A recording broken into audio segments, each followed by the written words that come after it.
Fatima Ishiaku was raped by her father when she was 7.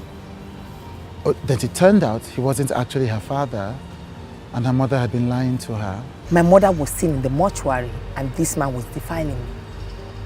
And he said to me, nobody can protect you anymore. And then the mother decided to stay with the man after she had physically mutilated her daughter based on the instructions and stories of this man. He was actually using his finger for me for 2 years, because I remember vividly when he said to me, you're not a small girl, you're going to be 5. What? Fatima has forgiven her mother and written a book about her life's experiences over the past 38 years since that rape. Most time when I look at the scars I got through my mother, how she cut my vagina, she would put pepper, she would break my head. Yes, I don't understand Those that. are the things that affect me. You. And yes. Does it still affect you till now? She's here to tell me that story, to talk about that book, and we'll see where that conversation leads us. Welcome to WithChude. Why? And I know it's shared in the book, but why did you decide to share this story? I didn't want to share the story before because I already had 2 engagement call-off. Right. When you are engaged and you just say, okay, you know what, you don't need to hide it. Let me just tell you my story, you know, and they're like, oh no, it's forbidden, you are a taboo, we can't have anything to do with you, and so they just leave. Moved on. Yeah, and I decided, okay, you know what, let me leave that institution. So it was 2016. Let me leave that institution. Yes. So I wasn't interested in that institution. That's marriage. Yes, I wasn't interested. So it was 2016 in the US. I went for my friend Doris Chinasa Ariole movie premiere, The Benevolence. So Doris Simon have a movie also whereby her father raped her. And she has a child. And I think the movie was sponsored by UNICEF. So in the movie, people are now asking questions. And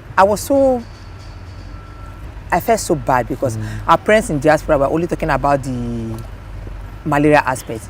Nobody was talking about the child abuse. Because she was raped by her father and she had a baby. And her mother did not even know that baby belonged to her own husband. So that was when I raised my hand for them to give me the mic. Now give me mic. And I say, you know what, I'm shocked that this movie is not all about malaria. This has to do with, there's 2 key elements. There's one is more powerful that people don't talk about it. That is the child abuse. As you look at me, I was raped by my mother's husband. He started putting his hand on me from 5 years till I was 7. 7 years, that was when the rape started. And we don't have a voice. So our parents in diaspora are shying away from the truth.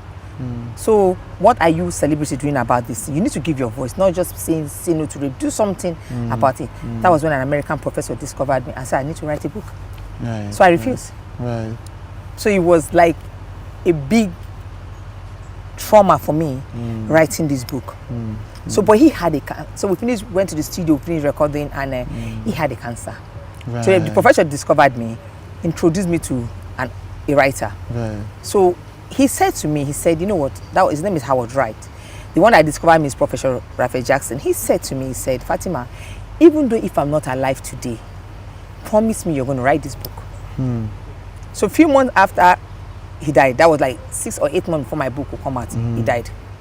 So I didn't want to write it anymore. So, and Prof just said, you've made a promise to Howard before he died. You need to write it. I said, okay, where is the book? But there was a flood in his house and everything got damaged. So we don't have anything. So I had to stay in the house. I kept off from everybody for like 4 months. I didn't talk to anybody. I didn't want to see anybody. I just, like 4 months, me alone in my house. I went to get food, you know. I was just crying because it kept coming back. It kept coming back. So, but at the point I would stop. You know, so at the end of the day, as someone encouraged, I wrote the book. Then I got an editor, Alex, so who edited it for me. Then I didn't want to publish in Nigeria because they don't understand it's deeper because of the stigma, and I was discovered outside. So at the end of the day, I now finally got another publisher in America that are now that now helped me publish the book. Right. Yes. So the process of telling the story took a while. Yes, it took a while. And everything that happened almost stopped you from doing the book. Like, I didn't want to do it.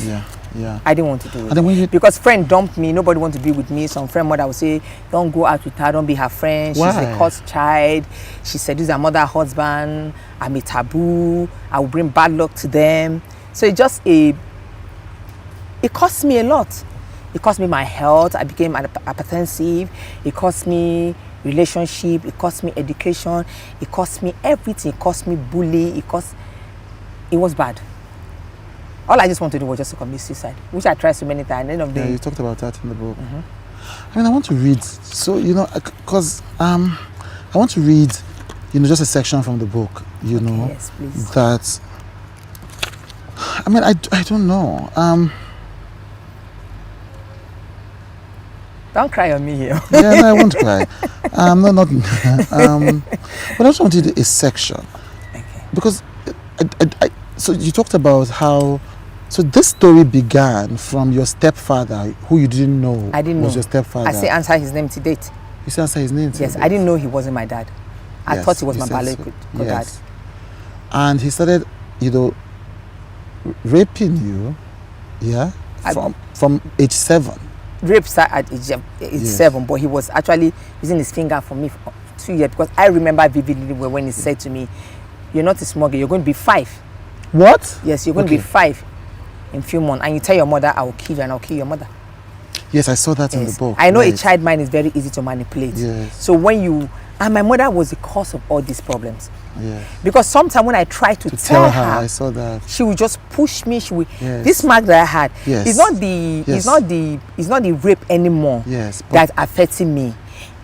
Because I'm happy, because I'm helping a lot of girl child. Yeah. It is not the rape anymore. I just feel, I look at what my stepfather did to me as my destiny. Maybe probably God want me to just have the courage to help other young girls.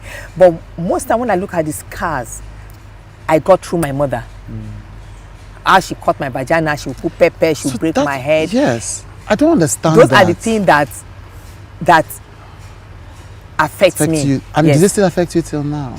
Those marks, when I see them in yes, because she also mentioned it that when you see the mark, yes, she said to me, you will remember this day. He said, the day you get married, and your children ask you, who did this to me? You will tell them. Okay, so I mean, I try not to be.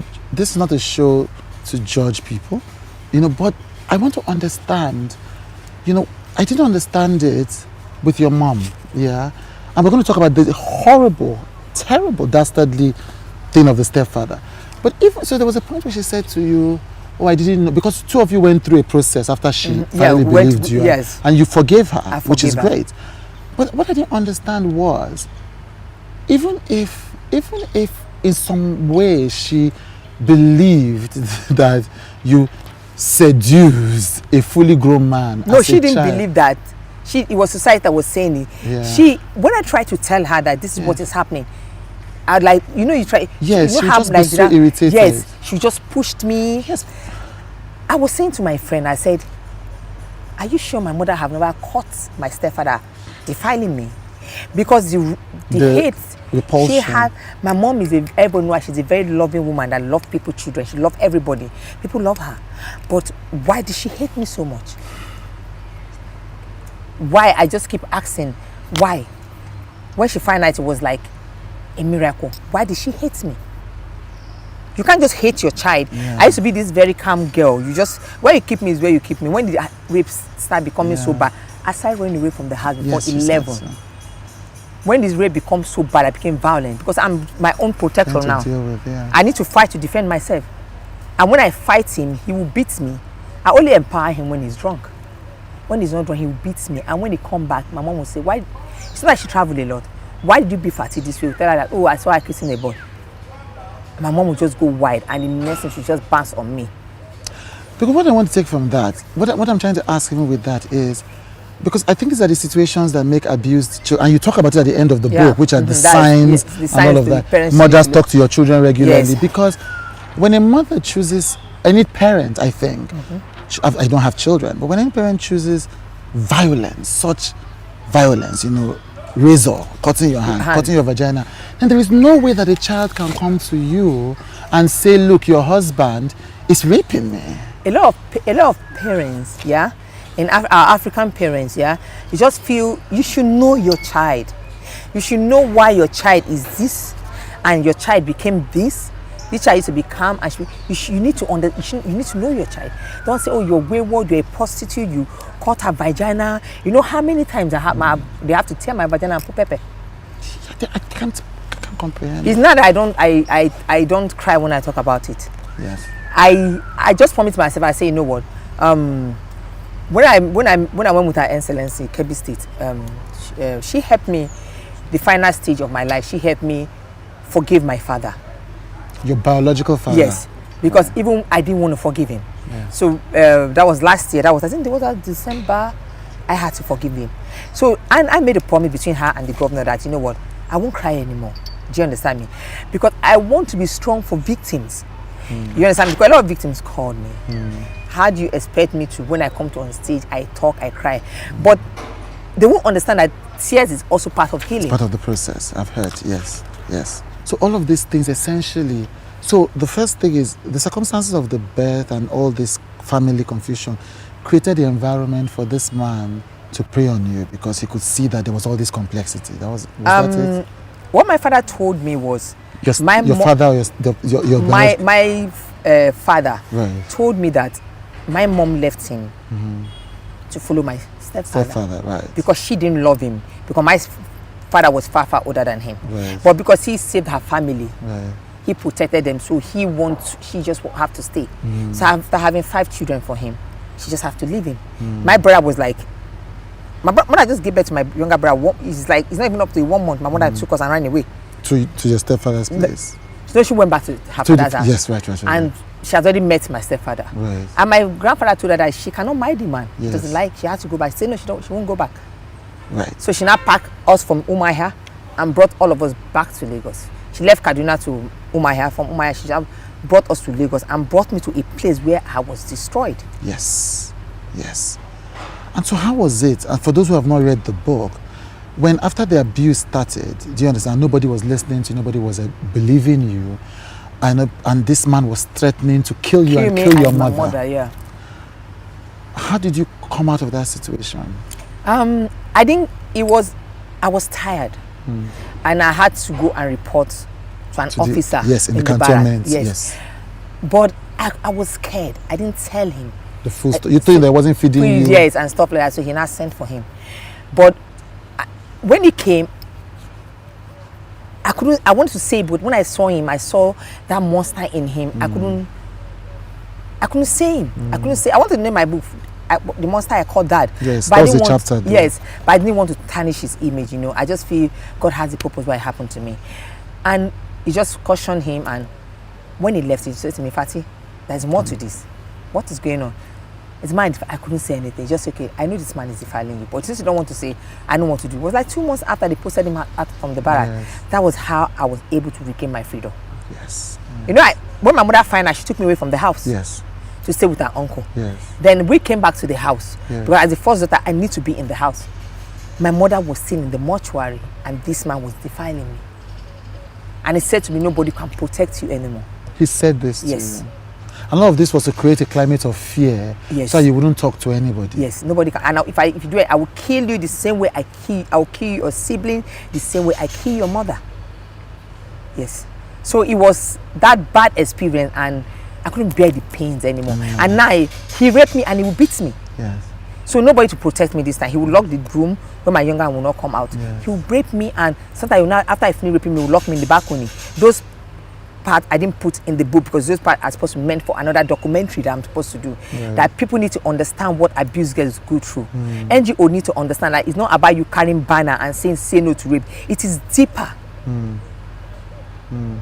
A woman that abused a child, beat a child, that stay with her, see carry a banner and come and join an NGO and say no to rape. Who are we deceiving? So I had to hold that part, not to put that part in the book. I had to make it part 2 of the book. Right. But I just said, no, but I need to work on it and do this as a documentary. Right. So that people understand. You need to understand. We try to do it in other language, what rape children go through. It's coming from somebody that has been there for 7 years, being defied, being hated, I was mocked. Mocked by who? Friends. For this? Yes. So they were blaming you, which is something you said, were they Yes. blaming you for? They were blaming me for it. And when I wanted to write the book, I became, it was through the same book that the Oni of Ife made me an ambassador. So he saw the book and made me ambassador of Kwimoreme Ajasoro under the umbrella of, under his own umbrella. Right. Now the same friends are now looking, for me. No, but it's not possible. And this mockery was when you were younger. Is this, or when was this? Even like 2 years ago, they were mocking me. I don't understand, but how can they? What are they mocking you for? People exactly? still mock me every day. People go to when I post or when I do video to educate parents, or when I talk about my this, or people watch the other interviews that I've done. People go and insult me that, oh, she's looking for fame, she's a liar. She said this is her mother, husband, she's a cursed child. What does it mean by?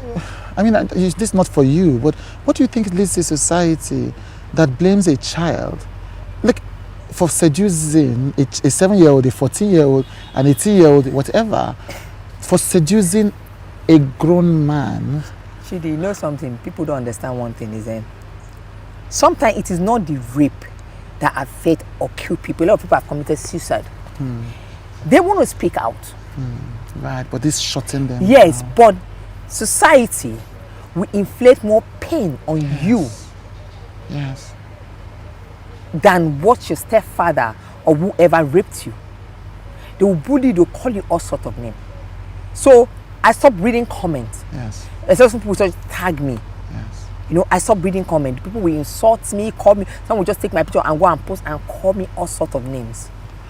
That must be incredibly painful. It is. It was. Right. So Now, it's no because they are longer cowards, is. now I'm very courageous. They are not, because most of them are going through pains. They can't speak out. So I just say, well, I believe I'm not the only one that's good. Everybody have a past. Everybody have a story. Some have more story than me.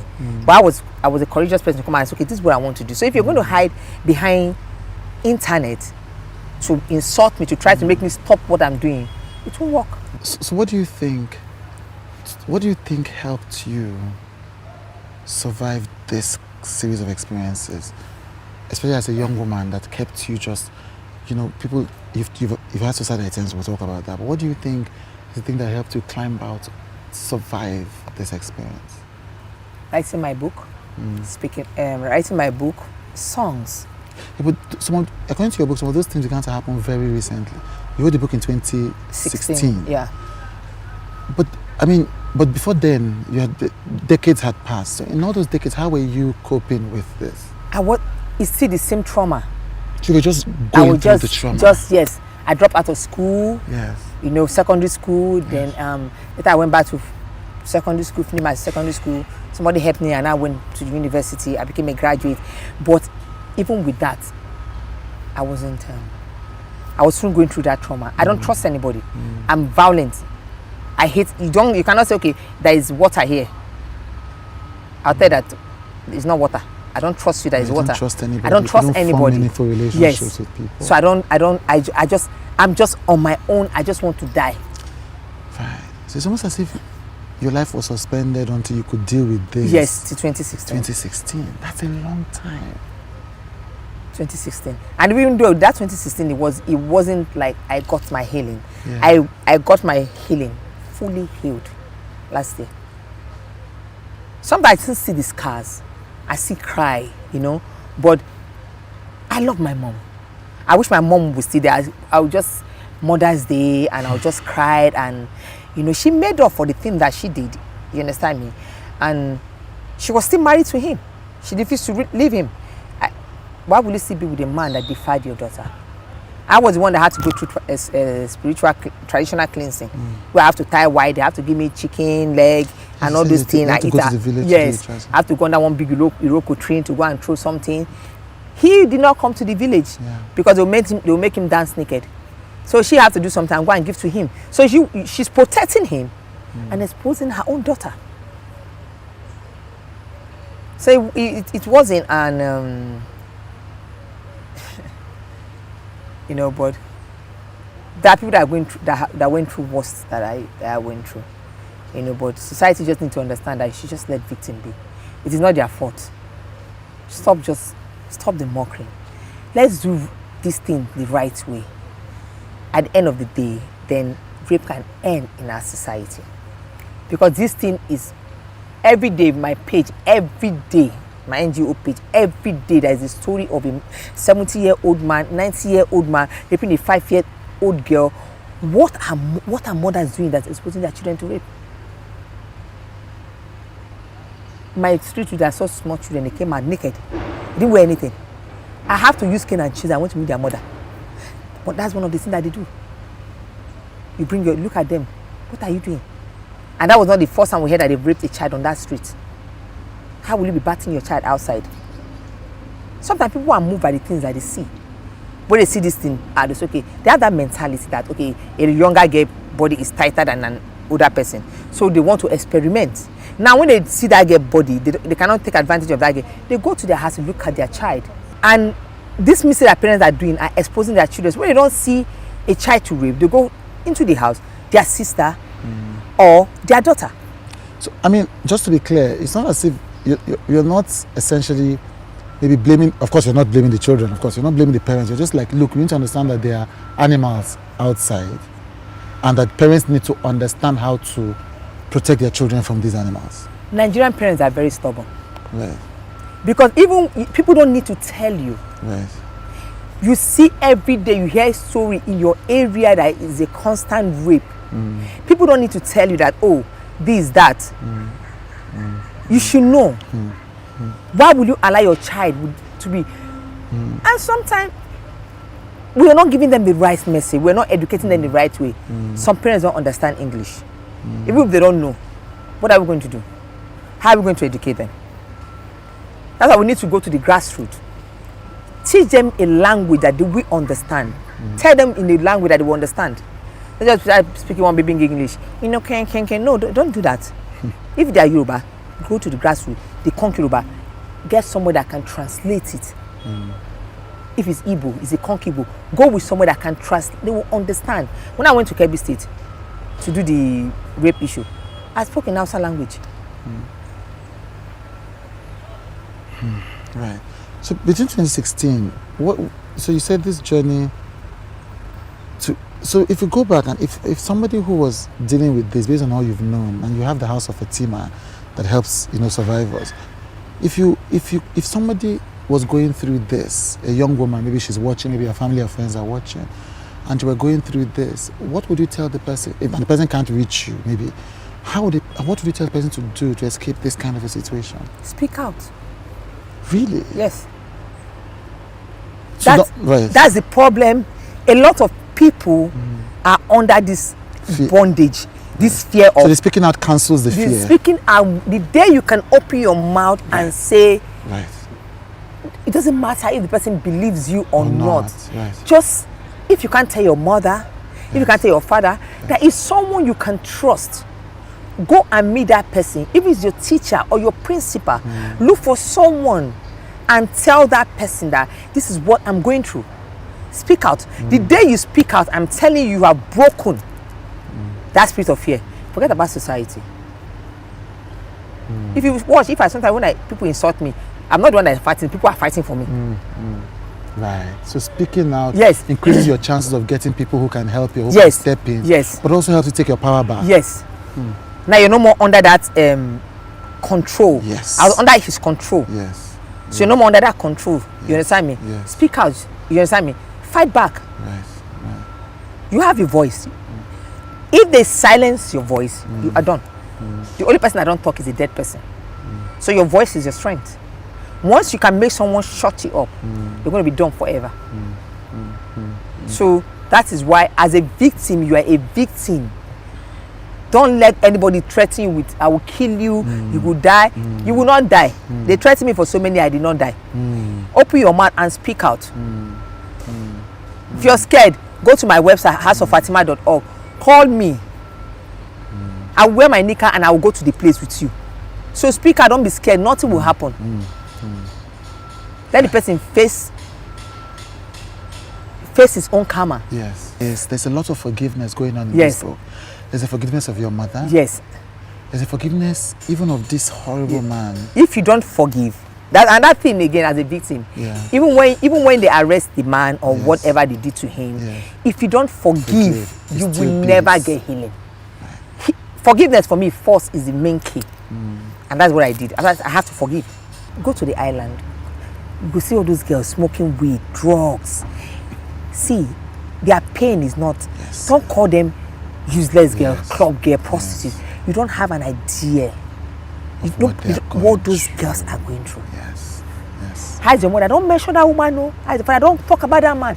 You don't insult them because they are going through. There's a powerful quote you have in this book by Rachel Goodrich. I just thought it was so powerful. There are many who don't wish to sleep for fear of nightmares. Sadly, there are many who don't wish to wake up for the same fear. And there's another one from a Nigerian proverb: the insects that eat and destroy the vegetable live inside the vegetable. That's the thing you were saying about Fatima fighting Fatima. And it's also about, look, you know, you cannot allow this eat you from the inside. You have to fight for your own recovery. Because that abuse, I destroyed myself even more than my stepfather destroyed me. Yes, I get that. Not by your fault, but that's the consequence of that. Thank you so much. Thank you, Chude. Thank you so very much.